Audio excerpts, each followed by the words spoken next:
سلام وخت مو په خیر په مرابولو ما د نن ورځو مهمو خلانو خبرونو ته بسم الله الرحمن الرحیم.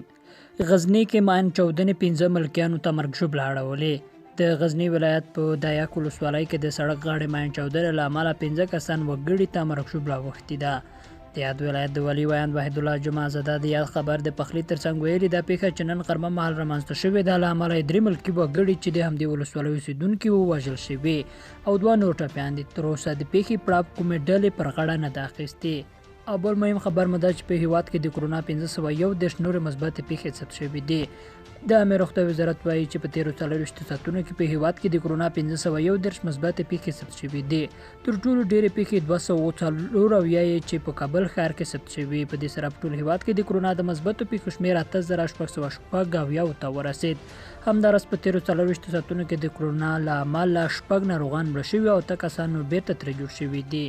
ولسمشر غني د هیواد سیاسي او جهادي مشرانو پرون مقام د لاګشا جومات کې د عظیم شان قرآن د ختم مراسم او د روژه ماتي په مناسبت جوړه شوې مېلمستیا کې ګډون کړی او ټولو مشرانو د روژې مبارکې میاشتې له برکته په افغانستان کې د تلپاتې سولې او ثبات د تامین لپاره دعا کړې ده.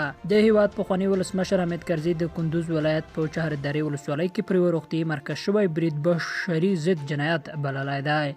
زلمای خلیزاد او عبدالله سپادار ماڼۍ کې په یوه ځانګړې ناسته کې له طالبانو سره د بین الافغاني مذاکراتو په ژر پیلېدو بحث او خبرې کړې دي. مایک پامپیو وایي طالبان او افغان حکومت دواړه د تاوتریخوالی کم کړي. د امریکا د بهرنیو چارو وزیر وایي طالبان او افغان حکومت دواړه باید د سولې لپاره هڅې ګړندۍ کړي. د امریکا د بهرنیو چارو وزیر مایک پامپیو په یوه خبري غونډه کې د ولسمشر غني او ډاکټر عبدالله ترمنځ له وروستي جوړجاړي هرکلی کړی دی. د ده په خبره د یو مثبت پرمختګ او اوس د دې وخت چې دوی د سولې او بین الافغاني خبرو د پیل لپاره هڅې وکړي. مایک پامپیو وایي دا ډېره اړینه ده چې طالبان او افغان حکومت دواړه تاوتریخوالی کم کړي او د سولې لپاره هڅه وکړي. د ده په وینا په افغانستان کې سولې ته رسیدل ګران هدف دی خو باید ټوله هڅه وشي چې تاوتریخوالی کم او د سولې خبرې پیل شي. لیدونکو له ملتیا مو مننه ده او تر دې مهاله لنډ او مهم خبرونه چې مو اورېدل تر بیا ښې چارې